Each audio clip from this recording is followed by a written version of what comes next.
Hello बच्चों, नवांकुर डिजी lesson में आपका स्वागत है।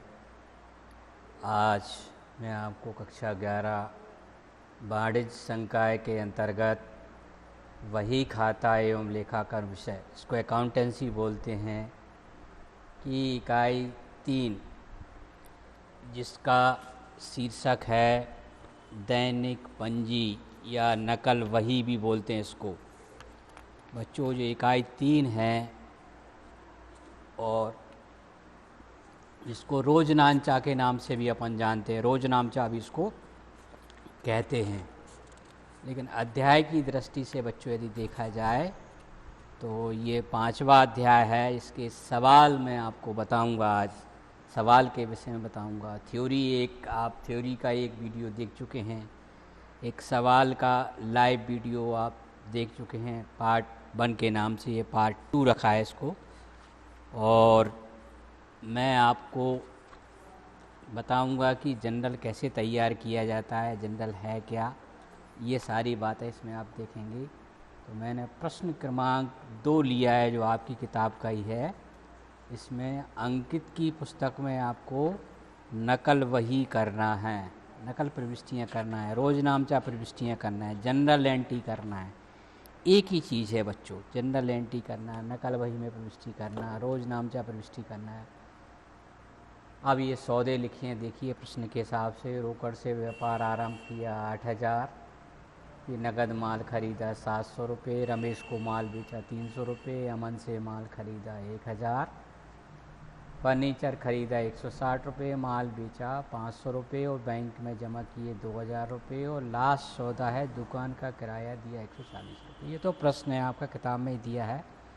आप अपनी किताब के पेज नंबर 159 पे जा कर के दूसरा सवाल देख सकते हैं। तो बच्चों, जैसे कि आप जानते हैं कि दोहरा लेखा प्रणाली में जैसे ही व्यापार में कोई सौदा होता है तो सबसे पहले इसको जनरल या रोजनामचा नकल वही में इसका लेखा किया जाता है, दोहरा लेखा प्रणाली के नियमों का पालन करते हुए। अर्थात एक राशि को हम डेबिट करेंगे और एक राशि को क्रेडिट करेंगे, एक खाते को डेबिट और एक खाते को क्रेडिट करेंगे। तो सबसे पहले मैं इस प्रश्न के हिसाब से आपको सीखने की दृष्टि से मैंने एक चार्ट बना के दिखाया है कि हर सौदे में वे कौन कौन से 2 खाते होंगे। जैसे कि आप जानते हैं कि दोहरा लेखा प्रणाली में कोई भी सौदा होगा, कोई भी लेन देन होगा या कोई भी जनरल के लिए लेखा करना होगा, तो उसमें हमेशा बच्चों 2 खाते होंगे, जिसमें हमें एक खाते को डेबिट करना होगा और एक खाते को क्रेडिट करना होगा। इसको लेखांकन के अंतर्गत पहचानना बोलते हैं। तो सबसे पहले बच्चों हम सौदे में 2 खातों को पहचानते हैं कि इस सौदे में कौन कौन से 2 खाते प्रभावित हो रहे हैं। ये प्रक्रिया पहचानने की प्रक्रिया कहलाती है। फिर आप जानते हैं दूसरा स्टेप मापने का होता है। मापना मतलब रुपये में उसको नापना, कितने का है, 1 रुपये, 2 रुपये, 10 रुपये का। तो वो तो प्रश्न में राशि सामान्यतः दी रहती है, कहीं कहीं अपने को मूल्यांकन करना होता है, गणितीय क्रियाएं करने होती है। फिर लिखने का काम होता है, इसको रिकॉर्डिंग बोलते हैं। और ये तीनों ही चरण लेखाकर्म में वही खाते का काम कहलाते हैं। सौदे को पहचानना, फिर मापना और फिर उसको यथास्थान संबंधित वही में लिखना, जनरल या सहायक वही में या रोकड़ वही में उसका लेखा करना। ये इतना काम आपको वही खाते का काम कहलाता है। और इससे आगे का जो काम होगा वो काम आपका लेखाकर्म का काम के अंतर्गत आता है, लेखाकर्म कहलाएंगे। तो सबसे पहले मैं आपको देखो चार्ट के माध्यम से बता देना चाहता हूँ कि पहला सौदा जो आपका रोकड़ खाता से रोकड़ से नकदी से व्यापार आरंभ किया, इसमें कौन कौन से 2 खाते हैं, एक रोकड़ खाता है और एक पूंजी खाता है। तो पहचानने में आपको 3 स्टेप लेना है। हर सौदे के लिए आपको 3 बातें दिमाग में रखने होंगी। ऐसी एक नियम तालिका आप बना लें। 2-4 सवालों में जब आप अभ्यास करें तो धीरे धीरे अभ्यास होगा, तो फिर आप मौखिक तौर पर ये काम करेंगे, लिखित तौर पर करने की आवश्यकता नहीं होगी। ये लिखित काम नहीं होता जनरल में, ये तो केवल आपको समझाने के मैंने लिए तालिका बना करके आपको दिखाई है। असली उत्तर कहाँ से शुरू होगा मैं आपको बताऊंगा, लेकिन ये बात आपके दिमाग में रहेगी जब तक आप ये सीख नहीं जाएंगे, तब तक 2-4 सवालों की आपको इस तरह की तालिका अवश्य बना लेना चाहिए। इससे आपको सवाल को समझने में और काम करने में, सीखने में बड़ी सुविधा होगी। तो बच्चों, इसमें एक रोकड़ खाता आया और एक पूंजी खाता आया। तो मैंने जैसे कि आपको पहले ही बताया था, रोकड़ खाता कब आएगा और पूंजी खाता कब आएगा किसी भी सौदे में। कोई भी सौदा जिसमें नकदी लेन देन है, नकद पैसा ले रहे हैं, दे रहे हैं, खरीद रहे हैं, बेच रहे हैं, वहाँ हमेशा बच्चों एक रोकड़ खाता होता है। रोकड़ मतलब नकदी से होता है, नकद पैसों से होता है। तो जब भी कोई लेन देन हुआ तो हम एक रोकड़ खाते के नाम से खाता खोल लेते हैं। उसमें अंदर ये लिखते हैं कि व्यापार में कहाँ कहाँ से नकद पैसा आया और कहाँ कहाँ नकद पैसा गया, जिसे हम रोकड़ खाता कहते हैं।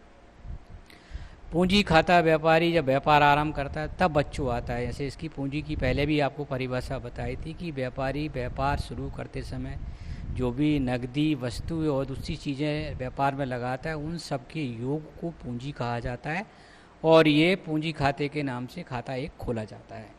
तो पहला सौदा अधिकतर सवालों में आपको बच्चों रोकड़ से व्यापार प्रारंभ करने वाला होगा। इसमें एक रोकड़ खाता होगा और एक पूंजी खाता हो गया। तो ये पहचानने की बात हो गई। फिर जनरल के हिसाब से फिर आपको इनको दोनों के खातों के प्रकार आपको बताना होंगे। जनरल में मोटे तौर पर लेखांकन के हिसाब से खाते 3 प्रकार के होते हैं: व्यक्तिगत खाते, वस्तुगत खाते और नाम मात्र के खाते। व्यक्तिगत खातों से मतलब बच्चों व्यक्ति से होता है, जैसे ABCD, राम श्याम घनश्याम, और संस्थाओं नवांकुर विद्यापीठ, state bank of India, Bharatiya Jeevan बीमा निगम, ये सब संस्थाएं आपकी व्यक्ति के अंतर्गत आती हैं। वस्तु के अंतर्गत रोकड़, फर्नीचर, भवन, मशीन आदि ये वस्तुएं कहलाती हैं, इनको वस्तुगत खाते कहते हैं।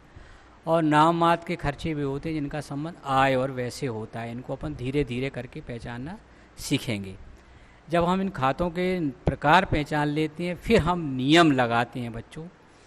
वस्तुगत का नियम ये है, आपको ये याद रखना है, हमेशा मैं बार बार बोलूँगा कि व्यापार में जो वस्तु आएगी उसको डेबिट करेंगे, जो जाएगी वो क्रेडिट होगी। तो यहाँ व्यापारी व्यापार में वस्तु अर्थात रोकड़ दे रहा है, व्यापार में रोकड़ आ रही है, इसलिए जनरल में जब हम इसको लिखेंगे तो रोकड़ खाता डेबिट होगा। और पूंजी खाता चूँकि व्यक्तिगत खाता है और व्यक्तिगत खाते का नियम है कि पाने वाले व्यक्ति को डेबिट करते हैं और देने वाले को क्रेडिट करते हैं।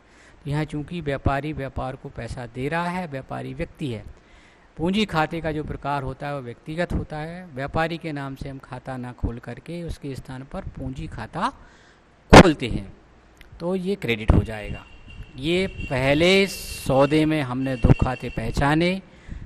पहले सौदों को पहचानते हैं, खातों को पहचानते हैं, फिर उसमें डेबिट करने क्रेडिट करने के हिसाब से उनको देखते हैं कि ये किस प्रकार के खाते के अंतर्गत आता है। फिर उसमें डेबिट क्रेडिट का हम फार्मूला ढूंढते हैं कि क्या डेबिट होगा कि ये क्रेडिट होगा। अगला सौदा है नकदी से व्यापार आरंभ किया है, तो इसमें बच्चों एक क्रय खाता होगा और एक रोकड़ खाता होगा। व्यापारी जिन वस्तुओं को खरीदता है तो उनको क्रय बोलते हैं और जिनको बेचता है उनको विक्रय बोला जाता है। क्रय की अपन ने परिभाषा आपने पहले भी वीडियो में देखी होगी। और रोकड़ खाता अभी हाल इस पर चर्चा हुई थी। यहाँ इस लेन देन में बच्चों दोनों ही खाते वस्तुगत खाते हैं। एक वस्तु आ रही है तो दूसरी वस्तु जा रही है, तो आने वाली वस्तु को डेबिट करेंगे और जाने वाली वस्तु को क्रेडिट करेंगे। आने वाली वस्तु के खाते को डेबिट करेंगे और जाने वाली वस्तु के खाते को क्रेडिट करेंगे। ये नियम हो गया। जब अपन माल खरीदेंगे तो स्वाभाविक रूप से बच्चों व्यापार में माल आएगा, क्रय हो गया, उसके बदले में हम नकद पैसा दे रहे हैं तो रोकड़ जा रही है, इसलिए इसको क्रेडिट कर दिया। तीसरे सौदे में हमने रमेश को माल बेचा है, तो रमेश चूँकि व्यक्ति है इसलिए व्यक्तिगत खाता हो गया। अभी मैंने बताया था कि माल खरीदते हैं तो क्रय खाता लिखते हैं और बेचते हैं तो विक्रय खाता बोलते हैं। तो राम व्यक्तिगत खाता है, व्यक्ति का खाता है, जीवित व्यक्ति है। और विक्रय खाता वस्तुगत खाता है, क्रय विक्रय खाता वस्तुगत खाते हैं। अब बच्चों ये सब खातों के प्रकार बिल्कुल स्थिर होते हैं, इनको बार बार दिमाग लगाकर, ज़्यादा दिमाग लगाकर पहचानने की आवश्यकता नहीं होती है। बस थोड़ा सा दिमाग याद करके रखें आपको। ये हमेशा व्यक्ति मतलब व्यक्ति होगा, क्रय विक्रय हमेशा वस्तुगत ही होंगे हैं, रोकड़ हमेशा वस्तु होगी, पूंजी खाता हमेशा व्यक्तिगत खाता होगा। नियम लगाएं तो यहाँ रमेश को माल बेच रहे हैं, रमेश पाने वाला है, इसलिए बच्चों रमेश के खाते को हम डेबिट करेंगे और विक्रय में वस्तु जाएगी इसलिए क्रेडिट करेंगे। अगला सौदा बच्चों क्रय का ही है। तो यहाँ पर आपने माल खरीदा है लेकिन अमन से खरीदा है। क्रय खाता पुनः वस्तुगत खाता हो गया, अमन व्यक्तिगत खाता हो गया। क्रय में वस्तु आती है तो ये भी नियम हो गया बच्चों, क्रय खाता हमेशा डेबिट होता है और विक्रय खाता हमेशा क्रेडिट होता है। ऐसे भी अपन याद रख सकते हैं, ऐसे भी याद रखा जाएगा कि क्रय खाते को हमेशा डेबिट करेंगे और विक्रय खाता हमेशा क्रेडिट होगा। पूंजी खाता हमेशा क्रेडिट ही होता है। रोकड़ खाता डेबिट क्रेडिट हो सकता है। रोकड़ व्यापार में आए तो डेबिट, जाए तो क्रेडिट। व्यक्ति पाने वाला है तो डेबिट करेंगे और देने वाला है तो क्रेडिट करेंगे। यहाँ अमन हमें माल दे रहा है, व्यक्तिगत खाता है, इसलिए इस खाते को क्रेडिट करेंगे। फिर पांचवा सौदा फर्नीचर खरीदा है तो फर्नीचर खाता आएगा, रोकड़ खाता आएगा। बच्चों क्रय और हर व्यापार में जो सारी चीज़ें खरीदी जाती हैं तो हर चीज़ क्रय नहीं होती। जो बेचने के लिए होती है उसको क्रय मानते हैं और जो खरीदा है उसको बेचा जाएगा इसलिए उसको विक्रय मानते हैं। बाकी कोई दूसरी चीज़ व्यापार के उपयोग के लिए खरीदती हैं तो वो उसी नाम से लिखी जाती है जो उसका नाम होता है। जैसे पंखा खरीदा, पंखा बेचने के लिए नहीं है, उपयोग के लिए, तो पंखा खाता ही बोलेंगे। मोटरसाइकिल खरीदी तो उसको मोटरसाइकिल ही बोलेंगे। और रोकड़ खाता चूँकि वस्तुगत खाता है, दोनों ही वस्तुगत खाते हैं, एक वस्तु आ रही है और एक वस्तु जा रही है, इसलिए फर्नीचर को डेबिट करेंगे, रोकड़ को क्रेडिट करेंगे। फिर नकद माल बेचा है, रोकड़ खाता वस्तुगत खाता है, विक्रय खाता हमेशा बच्चों क्रेडिट होता है। दोनों ही वस्तुगत खाते हैं, एक में वस्तु आ रही है दूसरी में वस्तु जा रही है तो रोकड़ को डेबिट करेंगे और वस्तु को विक्रय को क्रेडिट करेंगे। फिर सातवां आपका जो प्रश्न है वो बैंक खाते, बैंक में नकद जमा किए। तो बैंक बच्चों संस्था का नाम है, तो जितनी भी संस्थाएं होती हैं उनको व्यक्ति की तरह माना जाता है। वो कृत्रिम व्यक्ति होते हैं, वास्तविक व्यक्ति ना होती, उन्हें व्यक्ति माना जाता है। और रोकड़ चूँकि वस्तुगत खाता है। अब आपने देखा होगा रोकड़ कितनी ही बार आ जाए हमेशा वस्तु ही रहेगी, तो आपको याद हो गई होगी। बैंक कितनी ही बार आ जाए बैंक हमेशा व्यक्ति ही रहेगी। क्रय विक्रय कितनी ही बार आ जाए हमेशा वस्तु ही रहेंगे। बैंक पाने वाला है, बैंक में हम पैसा जमा करना है तो हमारी तरफ से बैंक प्राप्त करने वाला है, इसलिए इसको डेबिट करेंगे और रोकड़ खाते को क्रेडिट करेंगे। किराया, दुकान किराया दिया। बच्चों ये थोड़ा सा नई चीज़ अब यहाँ पर आ गई है। तो जैसे नाम मात्र के कौन कौन से खाते होते हैं, जो व्यापार संचालन में हमें बहुत सारे खर्चे करना पड़ते हैं, उनको नाम मात्र के खाते कहा जाता है। ये आय के भी होते हैं और व्यय के भी होते हैं। व्यय के खाते हमेशा बच्चों डेबिट होते हैं और आय के खाते हमेशा क्रेडिट होते हैं। जैसे दुकान किराया, बिजली का बिल, टेलीफोन भाड़ा, डेप्रिसिएशन, डूबत ऋण, स्टेशनरी, बट्टा दिया, कमीशन दिया, ब्याज दिया आदि बच्चों ये नाम मात्र के खाते होते हैं और व्यय के होते हैं और ये हमेशा डेबिट होती हैं।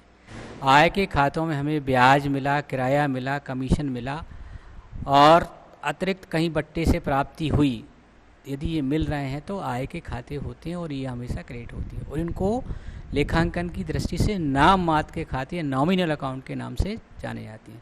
तो दुकान किराया खाता भी लिख सकते हैं, इसको किराया खाता भी लिखा जा सकता है। तो ये चूँकि व्यय का खाता है इसलिए इसको डेबिट करेंगे और इसमें रोकड़ जाएगी। जब हम किराया देंगे तो नकद पैसे हमारे व्यापार से जाएंगे, इसलिए क्रेडिट करेंगे।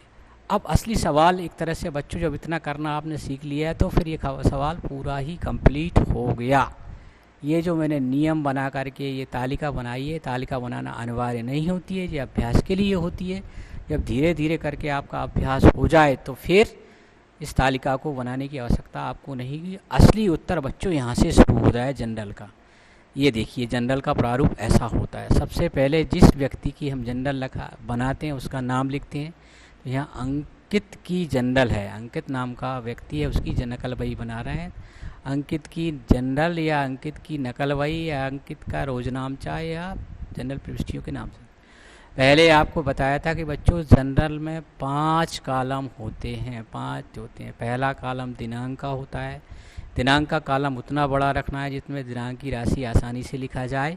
विवरण का कॉलम सभी कॉलम से अपेक्षाकृत बड़ा होता है। खाता पृष्ठ का कॉलम एक छोटा सा कॉलम होता है, या कहें कि आपका जितना स्केल होता है स्केल के आधे भाग के बराबर होता है। और रकम डेबिट और क्रेडिट के कॉलम लगभग आपकी स्केल के साइज के बराबर, स्केल की चौड़ाई के बराबर ये खाते समानांतर बनाए जाते हैं। रकम डेबिट और क्रेडिट के कॉलम दोनों बराबर बराबर होना चाहिए, ये आपको ध्यान रखना है। तो इस तरह से बच्चों जनरल में 5 कॉलम हो गए। दिनांक में अपन सौदे की तारीख लिखते हैं। सौदे की तारीख लिखने का तरीका भी मैं बताऊंगा। विवरण में आप जो आपने चार्ट बनाया है उस चार्ट के अनुसार कौन सा खाता डेबिट है और कौन सा खाता क्रेडिट है उसको कैसे लिखना है इस पर बताऊँगा मैं। और जिस खाते को आपने डेबिट किया उसकी राशि रकम वाले डेबिट वाले कॉलम में लिखना है, और जिस खाते को आपने क्रेडिट किया उसकी राशि आपको क्रेडिट वाले कॉलम में लिखना है। जब बच्चों ये काम जनरल का पूरा काम हो जाता है तो जनरल का काम पूरा हो जाने के बाद फिर हम इसको एक दूसरी बही में उतारते हैं जिसको खाता बही बोलते हैं। जब इन सौदों को हम खाता बही में उतारते हैं तो उसका पेज क्रमांक इस खाता पृष्ठ वाले कॉलम में डाला जाता है। ये खाता पृष्ठ वाले कॉलम वाला अभी व्यवहारिक रूप से यहाँ सवालों में यहाँ बता पाना संभव नहीं है। व्यवहारिक रूप से जब काम होता है तब पेज नंबर डालते हैं। लेकिन सिंपल सी बात समझ में आ गई होगी कि आप क्लास में पहले रफ कॉपी में लिखते हैं, एक तरह से उसको जनरल मान लीजिए, और फिर जनरल से आप क्या करते हैं घर जा कर के फेयर कॉपी में लिखते हैं। तो आपने फेयर कॉपी में इस सौदे को किस बही में, खाता बही की किस पेज पर लिखा है। तो बच्चों यहाँ जो आपने चार्ट बनाया उस चार्ट के हिसाब से आपका रोकड़ खाता क्या होगा, डेबिट होगा। जब जनरल में हम लिखते हैं तो देखो पहले वाले जो जिस खाते को डेबिट करते हैं पहली लाइन में पहली पंक्ति में बिल्कुल सट के लिखा जाएगा। डेबिट शब्द हिंदी में लिखना है, इंग्लिश में लिखना है, लिख लीजिए। नाम शब्द का इस्तेमाल भी यहाँ किया जा सकता है। डेबिट जहाँ लिखा है उसको नाम शब्द भी के नाम से भी लिखा जा सकता है। तो यहाँ मैंने डेबिट शब्द लिखा है। राशि जिसका खाते को डेबिट की है उसकी राशि अपने डेबिट वाले कॉलम में लिखना है। ये ध्यान रखना है डेबिट की राशि डेबिट वाले कॉलम में आएगी और क्रेडिट की राशि क्रेडिट वाले कॉलम में लिखी जाती है। और पूंजी खाते को क्रेडिट किया है तो जब जिस खाते को हमें क्रेडिट करना होता है उस खाते को दूसरी लाइन में थोड़ा सा अंदर हटा के लिखते हैं और टू शब्द का इस्तेमाल करते हैं। यदि इंग्लिश में लिखना है तो टू लिखेंगे और हिंदी में लिखना है तो पूंजी खाते से कर के राशि अपन कहाँ लिख देंगे बच्चों, क्रेडिट वाले कॉलम में लिख देंगे। क्योंकि अपन जानते हैं कि दोहरा लेखा प्रणाली ये कहती है कि जितनी राशि से हम कोई खाता डेबिट करते हैं उतनी राशि से हम क्रेडिट भी करेंगे। तो राशियाँ दोनों पक्ष में समान आएंगी हमेशा। इसको जनरल एंट्री बोलते हैं, जनरल के नाम से जाना जाता है। ऐसे जनरल एंट्री करना है। सावधानी रखना है आपको, जिस खाते को डेबिट करना है पहले डेबिट वाला खाता आता है जो अपन ने चार्ट बना लिया। चार्ट बनाने का उद्देश्य यही था, यदि आपको मौखिक याद हो जाता तो चार्ट बनाने की आवश्यकता नहीं है। वास्तविक सवाल आपका यहीं से शुरू हो रहा है, उत्तर आपका वास्तव में यहीं से शुरू हो रहा है। तारीख का विषय ये बच्चों आपकी किताब में तारीख तो नहीं दी है, लेकिन मैंने काल्पनिक तारीख मान करके आपको लिखने की दृष्टि से बताया है कि सबसे पहले सन लिखते हैं, फिर उसके नीचे महीना लिखते हैं और डेट डालते हैं। ऐसे इसमें तारीख लिखी जाती है। यहाँ तारीख लिखने का ऐसा तरीका होता है, पहले ऊपर सन फिर उसके नीचे महीने और आगे 1 2 3 4 ऐसे तारीख लिखते चले जाते हैं। प्रश्न में तारीख दी है तो ठीक है, नहीं तो काल्पनिक डाल सकते हैं या फिर नंबर डालना है आप। और तारीख वाले कॉलम में सौदे की तारीख लिखी जाती है और तारीख लिखने का ये तरीका होता है, ऊपर सन फिर उसके नीचे महीना जो भी होगा और फिर तारीख। तो जो खाता डेबिट करना है उसको पहले लिखना है, पहली लाइन पहला कॉलम उसमें लिखना है। डेबिट की राशि खाता पृष्ठ वाले कॉलम के बिल्कुल नज़दीक में जा कर के लिखना है। देखो मैंने नज़दीक में लिखा ना, ये नज़दीक जाकर यहाँ लिखिए। फिर जिस खाते को आप क्रेडिट कर रहे हैं ये यहाँ से थोड़ा हट करके इतना लिखना है, थोड़ा सा हट के लिखते हैं इसको। और टू का मतलब से होता है बच्चों।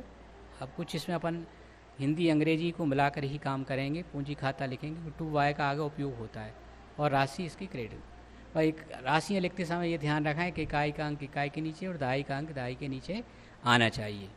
जैसे ही दोनों खातों को डेबिट क्रेडिट कर देते हैं उसके जस्ट नीचे छोटे कोष्टक में उस सौदे का संक्षिप्त में हम इसकी व्याख्या लिखते हैं, जिसको अपन इसको नरेशन या ब्योरे के नाम से जानते हैं।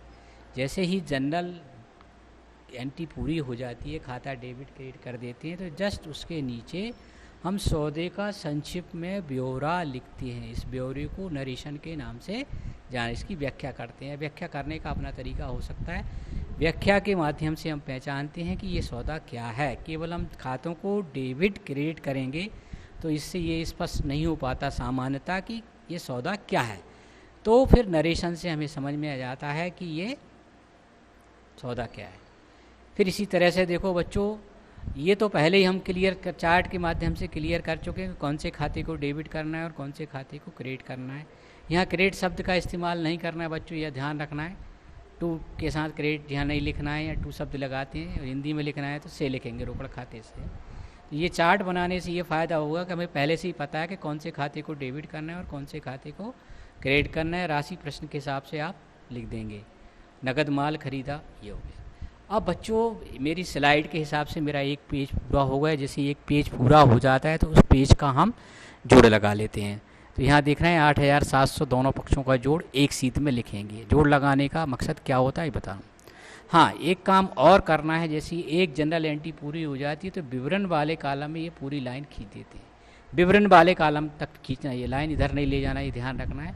लाइन खींचने का उद्देश्य ये होता है कि लाइन खींचने से एक प्रविष्टि दूसरी प्रविष्टि अलग दिखाई देती है, इसलिए लाइन खींची जाती है। इसलिए रकम या खाते वाले कॉलम में इसको नहीं खींचना है, यहीं तक खींचना है। बट एक पेज जब आपका पूरा हो जाए तब आपको ये राशि का जोड़ लगाने हैं। यदि आपके एक पेज पर 10 एंट्रियाँ आ रही हैं तो फिर आपको बीच में जोड़ लगाने की आवश्यकता नहीं है। अब इसको बोलते हैं कैरी फॉरवर्ड करना बोलते हैं। CF का मतलब बच्चों होता है कैरी फॉरवर्ड। C मतलब कैरी, F मतलब फॉरवर्ड। शेष को आगे ले जाना है। एक पेज के शेष को अगले पेज पर ले जाने को कैरी फॉरवर्ड करना कहा जाता है। हिंदी में लिखना है तो शेष नीले लिखेंगे, नी ऑब्लिक ले, नीचे ले गए। शेष को लिखने का उद्देश्य ये है कि बच्चों जब जनरल में पूरा लेखा हो जाता है, सारे खाते डेबिट क्रेडिट हो जाते हैं, तो लास्ट में हम जनरल का जोड़ लगाते हैं। यदि हम शेष को अभी से आगे इस पेज का जोड़ अगले पेज पर, अगले का अगले पर ले जाएंगे तो आखिरी पेज पर हमें जोड़ लगाने में असुविधा नहीं होगी। नहीं तो फिर हमें अलग से सभी पेजों का जोड़ अलग अलग लगाना हो गया तो बहुत काम बढ़ जाएगा और उसमें गलती होने की संभावना ज़्यादा होती है। तो ये कैरी फॉरवर्ड करने की प्रक्रिया बच्चों आपको तभी करना है जब आपका पेज भर जाए। हाँ, ये ध्यान रखना है कभी भी कोई भी एंट्री ऐसी नहीं करना है कि एक खाता इस पेज पर डेबिट रह जाए और क्रेडिट वाला दूसरे पेज पर है। दोनों ही खाते एक ही पेज पर आने चाहिए। यदि लास्ट में आपका कई पेज थोड़ा बच रहा है तो उसको वहीं पर छोड़ दें। लाइन खींचने में आप पेंसिल का इस्तेमाल कर सकते हैं, थोड़ी दूरदर्शितापूर्ण कर सकते हैं, थोड़ा तकनीक का काम है, तकनीक के हिसाब से इसको काम कर सकते हैं। अब मेरा अगला पेज देखिए। अगले पेज की शुरुआत में पिछले पेज के जोड़ से करूँगा। पिछले पेज का जोड़ मेरा कितना आ गया है देख लीजिए। इस पेज का जोड़ कितना है आपका, ये देखिए। कॉलम वही के वही रहेंगे।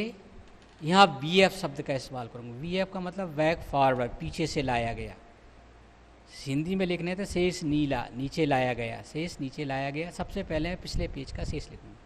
लेकिन आपको यदि पेज भर गया है तो ये आप लिखेंगे, अन्यथा आपका नहीं भरा है तो आपको ये प्रक्रिया दोहराने की आवश्यकता नहीं है। आप दूसरी प्रविष्टि के आगे अपने आप तीसरी प्रविष्टि लिख लेंगे, फिर चौथी लिख लेंगे।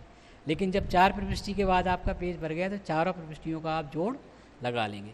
तो कैरी फॉरवर्ड और बैक फॉरवर्ड करने की प्रक्रिया बच्चों तभी अपनाई जाती है जब एक पेज पर लेखांकन का काम पूरा हो जाता है तो एक पेज के जोड़ को अगले पेज पर ट्रांसफ़र करते हैं, अगले पेज पर ले जाते हैं। इसको शेष ले जाने की प्रक्रिया के नाम से जाना जाता है। बैक फॉरवर्ड, कैरी फॉरवर्ड करना कहा जाता है।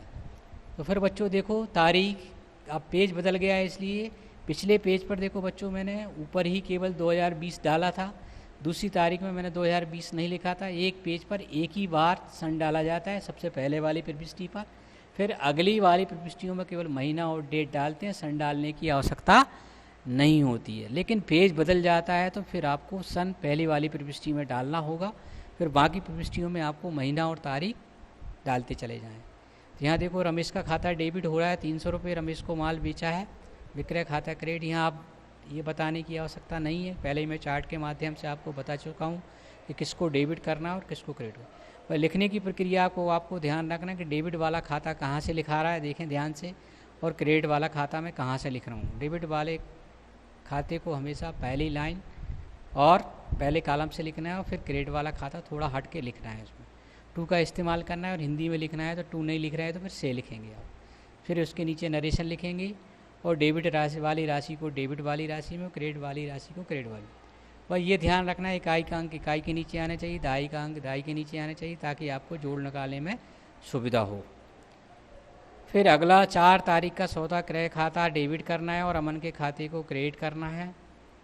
राशि 1000 रुपये है, जस्ट उसके नीचे नरेशन लिख दिया, उधार माल खरीदा, ऊपर वाले का नरेशन उधार माल बेचा था। ये लिखने का तरीका होता है। बट ये सबसे महत्वपूर्ण खाता होता है कि सौदे में कौन सा खाता डेबिट होगा और कौन सा खाता क्रेडिट होगा। इसी को लेखांकन में बच्चों पहचानना बोलते हैं। और मापने का काम तो बहुत कम जगह पर होगा। यहाँ मापने का मतलब प्रश्न में जो राशि लिखी है वो लिख दीजिए, और जो जनरल में मैं लिख रहा हूँ इसको रिकॉर्ड करना, लिखना बोलते हैं। जनरल में लिखने का ये तरीका होता है। तो बही खाते की यही परिभाषा होती है कि व्यापार में हुए लेन देनों को तिथिवार नियमानुसार लिख रहा हूँ। देखो तिथिवार लिख रहा हूँ कि किस खाते को डेबिट कर रहा हूँ, किस खाते को क्रेडिट कर रहा हूँ। ये सब काम करना बही खाते का काम कहलाता है। ये काम बही खाते का काम ही कर रहा हूँ, ये बही खाता ही कर रहा हूँ, बही खाते का ही काम कर रहा हूँ, इसी को बही खाता बोला जाता है।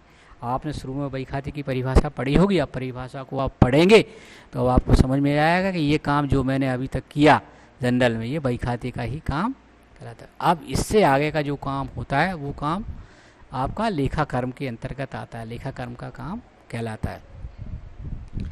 तो क्रय खाता डेबिट हो गया, अमन क्रेडिट हो गया। राशि की जगह लिख दी, डेबिट की राशि डेबिट में और क्रेडिट की राशि क्रेडिट में लिख दी। नरेशन कहाँ लिखना है, हर प्रविष्टि के बाद लाइन जरूर खींचना है बच्चों, लाइन केवल विवरण वाले कॉलम में खींचना है, इधर लाइन नहीं ली जाना है। लेकिन जब सौदा पूरा हो जाता है तो फिर नीचे लाइन पूरी खींची जा सकती है। फिर बच्चों देखो इस पेज का मैं जोड़ लगाऊंगा तो अब पेज जोड़ कितना आ गया, अब आपका 9,000 10,000 हो गया तीनों को। देखो आपको अब समझ में आ गया होगा कि पिछले पेज के जोड़ को इस पेज पे लाने का उद्देश्य क्या है। तो आप मेरे दोनों पेजों का जोड़ अभी तक का 10,000 हो गया। यदि आपका पेज भर गया हो तो यदि आप पेज का जोड़ लगाएंगे तो आपके पेज का कैरी फॉरवर्ड का जो जोड़ आएगा वो 10,000 आएगा। ठीक है, आपको कैरी फॉरवर्ड करने की प्रक्रिया, बैक फॉरवर्ड करने की प्रक्रिया आपको बच्चों तभी करनी है जब आपका पेज भर जाए, अन्यथा नहीं करनी है। यदि आपके पूरे लेन देन एक ही पेज पर हो गए तो सीधा सीधा आपको फिर जोड़ लगा देना है। ये ज़रूर ध्यान रखना है कि किसी भी प्रविष्टि को आधी इस पेज पर और आधी उस पेज पर नहीं ले जाना, देखने में भी अच्छा नहीं लगता है और काम असुविधाजनक बड़ा भद्दा लगता है। तारीख लिखने का तरीका समझ में आ गया होगा, किस खाते को डेबिट करना है, किस खाते को क्रेडिट करना है। ये थोड़ा अभ्यास से ही आपको आएगा। आप जब 4-6 सवालों के नियम तालिका बना लेंगे तो फिर अपने आप खाता डेबिट क्रेडिट करना सीख जाए। अगला सौदा देखिए 5 तारीख का, जिसमें फर्नीचर खाता डेबिट हुआ है, बट मैंने इस पेज की शुरुआत पिछले पेज के शेष से की है। पिछले पेज का शेष मेरा जो 10,000 हो रहा था मैंने वहाँ लिख दिया है। अब फर्नीचर खाते को मैंने डेबिट किया है और रोकड़ खाते को क्रेडिट किया है। नियम तालिका में मैंने बताया था कि फर्नीचर आ रहा है और रोकड़ जा रही है, इसलिए डेबिट क्रेडिट कर दिया है।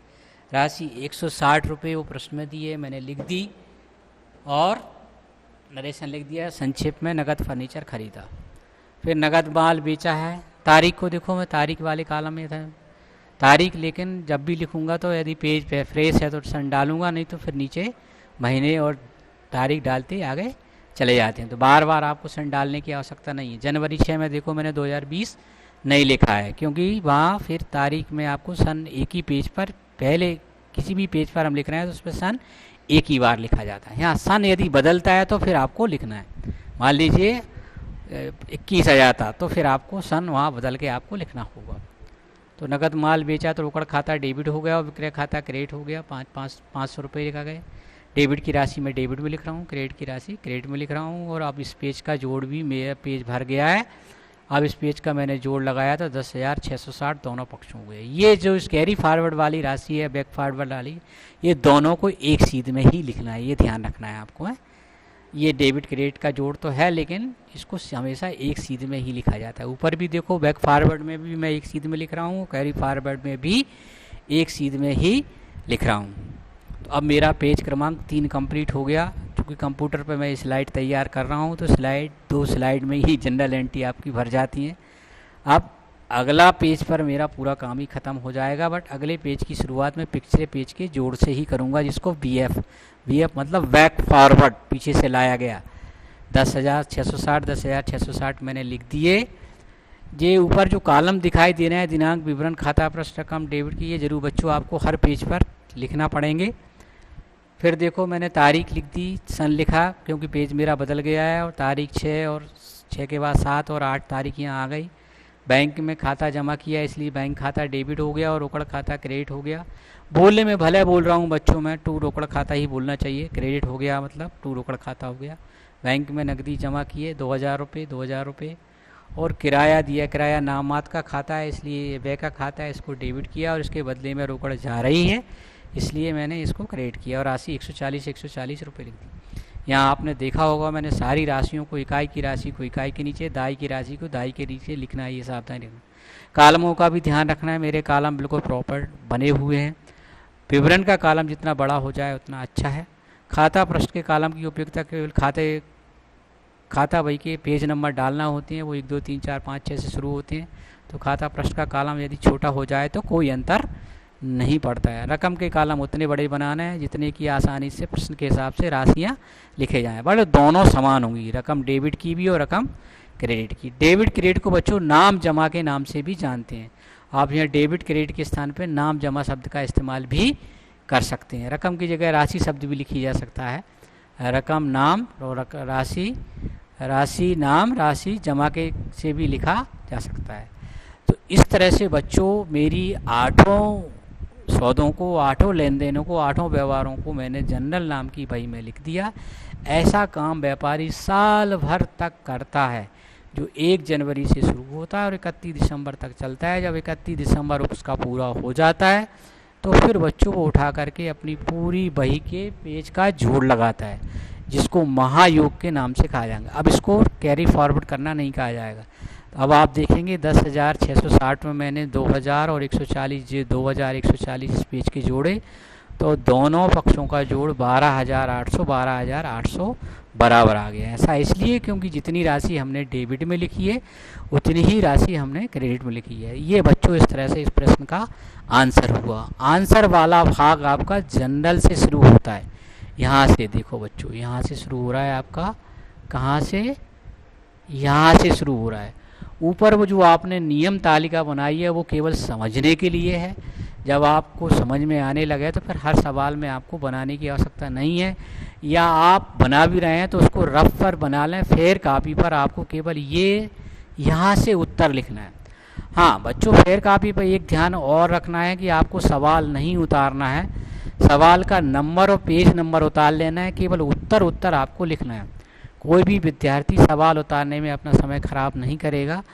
जिस सवाल का वो उत्तर लिख रहा है उसका नंबर और पेज क्रमांक, जैसे पहले सवाल का मेरी किताब के हिसाब से 1/159 हो रहा है और इस सवाल का 2/159 हो रहा है, तो यहाँ से 2/159 लिख करके था दूसरा सवाल और पेज नंबर 159 पर है। तो आप अपनी किताब के हिसाब से चलेंगे, आपकी किताब में आगे पीछे नंबर हो सकते हैं, प्रश्न भी आगे पीछे हो सकते हैं। तो मेरा ये दूसरा प्रश्न कंप्लीट हो गया। पहले प्रश्न के लिए आप वीडियो के माध्यम से देखिए। इसको बच्चों जनरल कहा जाता है, या रोजनामचा, या दैनिक पंजी,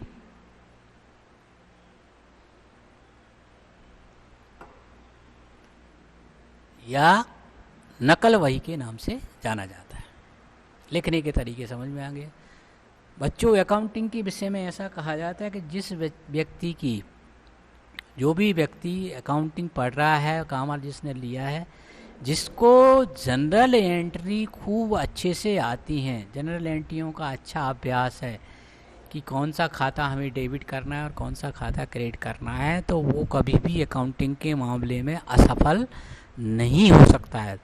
तो ये एक तरह से बही खाता लेखाकर्म में लेखा शास्त्र की नींव का काम करता है।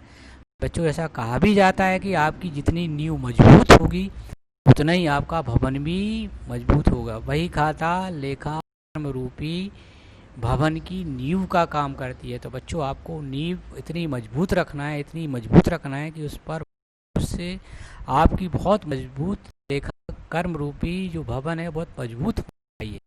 आगे के सारे काम बच्चों इस जनरल पर आधारित है। यदि आपको जनरल का काम ठीक ढंग से समझ में आ गया तो आगे आपके सारे के सारे काम बिल्कुल बहुत आसान हो जाएंगे। इसलिए आप जितनी ज़्यादा से ज़्यादा जनरल प्रविष्टियाँ कर सकें करें, जितनी ज़्यादा से ज़्यादा कर सकें, क्योंकि अभ्यास करने से ही निपुणता आती है। तो आप बार बार विभिन्न किताबों में से, अब आपको मैंने सैंपल के रूप में हम ये किताब का इस्तेमाल कर रहे हैं, आप दूसरी किताबों से भी सवाल लेकर के करती हैं। इवन आप तो चलते फिरते अपने दोस्तों से जो आपके साथ पढ़ रहे हैं उनके लिए कोई भी मौखिक सवाल बोल दीजिए और उससे पूछिए इसमें कौन सा खाता डेबिट होना है, कौन सा खाता क्रेडिट होना है, उसका प्रकार क्या है। ऐसे यदि आप बार बार करेंगे तो बहुत जल्दी आप अच्छे से सीख जाएंगे। और जनरल अकाउंटेंसी की बिल्कुल एक तरह से जान होती है, और जिस व्यक्ति को जनरल का काम बहुत अच्छे से आता है वो आगे के सवालों को बड़े सरलता के साथ हल कर लेता है, और अकाउंटेंसी उसको कभी भी कठिन नहीं लगती है। तो इसलिए बच्चों आप बहुत अधिक से अधिक जनरल एंट्रियों का अभ्यास करें, ये मेरा सभी से आग्रह है। आज के लिए बच्चों इतना ही। अगला जनरल का सवाल लेकर के मैं फिर हाजिर होऊंगा। Thank you very much. घर पर रहिए, और नवांकुर चैनल को यदि आपने सब्सक्राइब नहीं किया है तो सब्सक्राइब कीजिए और लाइक कीजिए। यदि आपको अच्छा लगे तो बताइए।